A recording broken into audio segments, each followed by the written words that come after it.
Hello and welcome to the channel. तो इस video में हम बात करेंगे इंडिया विक्स की, इंडियन मार्केट्स की और अपनी कमोडिटी मार्केट्स की। तो यहाँ पर इंडिया विक्स के अंदर काफ़ी बढ़िया एक ब्रेकआउट देखने को मिला। ऑलमोस्ट 16.05 का यहाँ पर इंडिया विक्स के अंदर एक हाई लगा है। आज की कैंडल अगर हम देखें तो इंडिया विक्स के अंदर एक नेगेटिव कैंडल है, एक बेरिश कैंडल फॉर्मेशन है ऑन इंडिया विक्स। इसका मतलब ये है फियर एंड अनसर्टेनिटी के अंदर जो इंक्रीज आ रखा था वो इंक्रीज अब थोड़ा सा कूल ऑफ हो रहा है, और यहाँ पर जो फियर का और अनसर्टेनिटी का माहौल एवर एक्सपेंडिंग नजर आ रहा था उसके अंदर अभी के लिए फिलहाल एक पॉज लगा है। इमीडिएट एरिया ऑफ रेजिस्टेंस की बात करें for India VIX daily time frame के चार्ट पर 14.5 का इमीडिएट एरिया ऑफ रेजिस्टेंस है। इमीडिएट सपोर्ट की बात करें तो 13.262 के अराउंड एक अच्छा सपोर्ट जोन है for India VIX. 1 hour time frame पर चलेंगे। 1 आवर टाइम फ्रेम पर की areas of support and resistance की बात करेंगे। तो आज के सेशन में अगर हम इंडिया विक्स को देखें तो आज के सेशन में ऑलमोस्ट 6.42% से इंडिया विक्स डाउन है। तो अनसर्टेनिटी का जो एक माहौल था उसके अंदर एक कूल ऑफ है, और इंडिया विक्स अगर डाउन साइड में गया है तो यहाँ पर निफ्टी के अंदर और हमारे बाकी सारे इंडाइसेस के अंदर एक बाउंस नजर आया। अभी भी अगर आप देखोगे तो कंप्लीटली रेंज बाउंड है, कोई रेंज ब्रेकआउट नहीं हुआ है। ऑलमोस्ट 20 जैन के बाद से निफ्टी 50 ने एक रेंज डेवलप की हुई है। अभी तक रेंज का ब्रेकआउट या ब्रेकडाउन हमें नहीं देखने को मिला है। आज के सेशन में अगर हम बात करें तो जैसे इंडिया विक्स डाउन साइड में था तो यहाँ पर पूरा सेशन एक कंप्लीटली रेंज बाउंड सेशन नजर आता है। नेक्स्ट बात करेंगे सेंसेक्स की। सेंसेक्स के अंदर सिमिलर प्राइस एक्शन है, जो एक की एरिया ऑफ रेजिस्टेंस है दैट इज समवेयर अराउंड 82,700। 82,700 के ऊपर अगर सेंसेक्स निकलता है तो यहाँ पर हम हायर हाइज का मोमेंटम देखने को मिल सकता है, और 83,700 तक के ऑलमोस्ट 1000 पॉइंट्स का अपसाइड में मोमेंटम सेंसेक्स के अंदर हम देख सकते हैं। डाउन साइड की बात करें तो नियरेस्ट सपोर्ट की बात करें तो आज के सेशन का जो डे लो है 81,800 के अराउंड आज के सेशन का जो डे लोज है, ये अब सेंसेक्स के लिए एक सपोर्ट का काम करेगा। नियरेस्ट रेजिस्टेंस की बात करें तो 85,500 का जो एरिया है, 82,500 का जो एरिया है वो इमीडिएट रेजिस्टेंस है। जैसे ही इस एरिया को निकालेगा ऑलमोस्ट 1000 से 1200 पॉइंट्स तक का momentum up to the levels of 83,800 Sensex हमें दे सकता है। बट जब तक price is between the EMAs and between the bands, Bollinger band का upper band and lower band, ये एक रेंज की तरह काम करेगा। यहाँ पर इसके बीच में प्राइस बहुत ज़्यादा मूवमेंट नहीं कर पाएगा। दोनों तरफ की मूवमेंट देखने को मिलेगी बट कोई डायरेक्शनल ट्रेंडिंग मूव नहीं मिलेगा। नेक्स्ट बात करते हैं फिन निफ्टी की। फिन निफ्टी को सबसे पहले देखेंगे डेली टाइम फ्रेम पर। तो यहाँ पर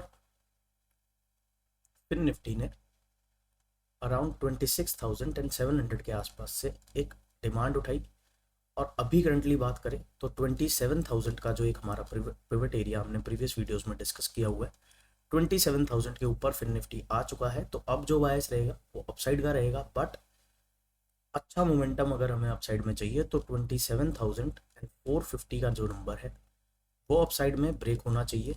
उसके बाद ही हम कोई डायरेक्शनल मोमेंटम देख सकते हैं up to the levels of 27,600। जो डेली बायस है वो इस एरिया के ऊपर क्लोजिंग मिलेगी जिस दिन डेली टाइम फ्रेम की, उसके बाद ही फ्लिप होगी अपसाइड की। 1 आवर टाइम फ्रेम पर चलते हैं, वहाँ पर समझते हैं चार्ट्स किस तरीके से सेटअप हो रहे हैं। तो यहाँ पर हमने अभी निफ्टी और सेंसेक्स के अंदर देखा कि ये वाला जो हाई था, ये वाला हाई अभी तक निफ्टी और सेंसेक्स के अंदर ब्रीच नहीं हुआ है। बट अगर आप फिन निफ्टी को देखोगे तो इस हाई का ब्रेकआउट हो चुका है, पुल बैक भी ऑलमोस्ट आज के सेशन में हो चुका है, बट एक फॉलो थ्रू कैंडल की, एक मोमेंटम वाली कैंडल की जो 200 पीरियड एवरेज को अपसाइड में ब्रेक एंड क्लोज करेगी, उसका हमें वेट करना पड़ेगा। 27,460 का जो एरिया है, ये एरिया जैसे ही फिन निफ्टी निकालेगा हमें एक मोमेंटम देखने को मिल सकता है up to the levels of 27,744, and next target रहेगा 27,862।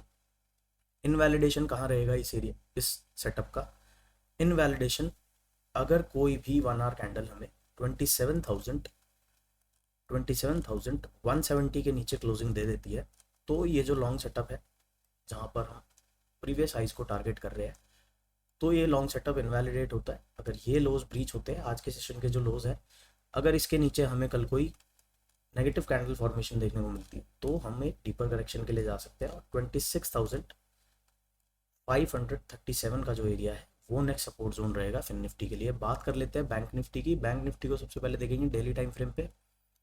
तो यहाँ पर काफ़ी इंटरेस्टिंग कैंडल फॉर्मेशंस हुई है बैंक निफ्टी के अंदर पिछले 2-3 सेशन में। अगर आप फ्राइडे के सेशन को देखोगे तो काफ़ी सॉलिड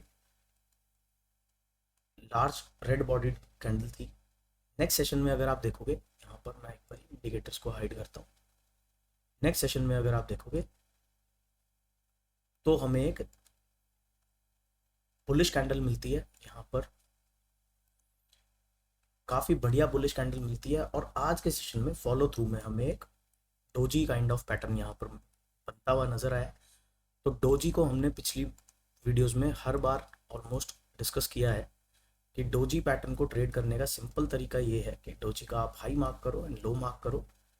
जिस डायरेक्शन में हमें प्राइस का ब्रेकआउट देखने को मिलता है आने वाले सेशन में, उस डायरेक्शन में प्राइस विल बी ट्रेंडिंग। तो यहाँ पर नियरेस्ट रेजिस्टेंस की बात करें तो 59,700 एक इम्पॉर्टेंट रेजिस्टेंस है। 59,700 के बाद नेक्स्ट रेजिस्टेंस है 59,900 के अराउंड। इन दोनों एरियाज को जब तक Bank Nifty decisively break and close नहीं करता है तब तक हमें कोई बहुत सॉलिड अपसाइड का मोमेंटम नहीं मिलेगा। वीकनेस कहाँ पर आएगी? Weakness will only come below 59,500। 59,500 का जो कट ऑफ जोन है वो काफ़ी हफ्तों से डिस्कस कर रहे हैं अपने चैनल पे कि इस एरिया के नीचे जब तक बैंक निफ्टी रहेगा तब तक इसके अंदर वीकनेस रहेगी, और जैसे ही इस एरिया को रिकैप्चर कर लेगा इसके अंदर स्ट्रेंथ वापस आ जाएगी और अपसाइड बायस के साथ इंडेक्स ट्रेड करेगा। नेक्स्ट बात करते हैं निफ्टी मिड सेलेक्ट इंडेक्स की। तो यहाँ पर देखोगे रीसेंट फॉल में जो लो बना है निफ्टी मिड सेलेक्ट इंडेक्स में, that is somewhere around 12,935। Current day की अगर हम क्लोजिंग की बात करें तो आज की क्लोजिंग हमें मिली है 13,381 के ऊपर। तो अब अपसाइड और डाउनसाइड की बातें कर लेते हैं। डाउनसाइड बायस कब डेवलप होगा निफ्टी मिड सेलेक्ट इंडेक्स में? जैसे ही हमें कोई भी डेली क्लोजिंग मिलती है बिलो द लेवल्स ऑफ 13,170, उसके बाद ही अब इसके अंदर हम नेगेटिव बायस डेवलप करेंगे। जब तक ऐसा नहीं हो रहा है, फर्स्ट टारगेट हमारे पास है 13,480 का। नेक्स्ट जो टारगेट एरिया रहेगा, अगर ये मोमेंटम कंटिन्यू रहता है और बाइंग आती है, अगर विक्स के अंदर कूल ऑफ आएगा और विक्स पुल बैक करता है up to the levels of 13 and 12.35, तो यहाँ पर हमें एक बाउंस देखने को मिल सकता है। और जो डिसीजन जोन रहेगा, जो बायस को डिसाइड करेगा कि किस साइड की बायस हमें डेवलप करनी है, 13,700 के ऊपर जब तक हमें डेली क्लोजिंग नहीं मिलेगी तब तक हमारा जो डेली टाइम फ्रेम का जो बायस है वो डाउनसाइड का रहेगा, क्योंकि ये एरिया एक मीन रिवर्जन का एरिया है। तो यहाँ तक प्राइस बाउंस करने के बाद भी एक रिजेक्शन फेस कर सकता है जो रीसेंट लोज को भी ब्रेक करके डाउनसाइड में प्राइस को पुश करेगा। बट इसके लिए प्राइस को फॉलो करना पड़ेगा। हम अभी पहले से ही बैठ के कुछ प्रिडिक्ट करके ट्रेड नहीं कर सकते हैं। We have to follow the price on lower time frames और जिस डायरेक्शन में वो मोमेंटम देता है। अब जैसे आप करंटली देखोगे, जब से फॉल चालू है तब से हमें एक क्लोजिंग इस लेवल पर देखने को मिली थी, बट प्राइस सस्टेन नहीं कर पाया। 200 पीरियड मूविंग एवरेज से रिजेक्शन फेस करके डाउनसाइड में गया।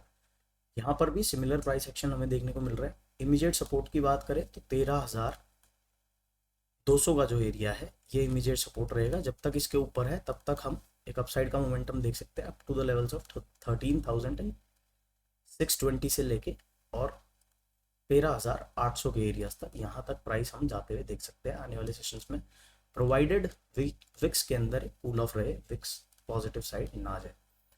So this is all in this video. मिलते हैं नेक्स्ट वीडियो में। बाय बाय, जय श्री राम।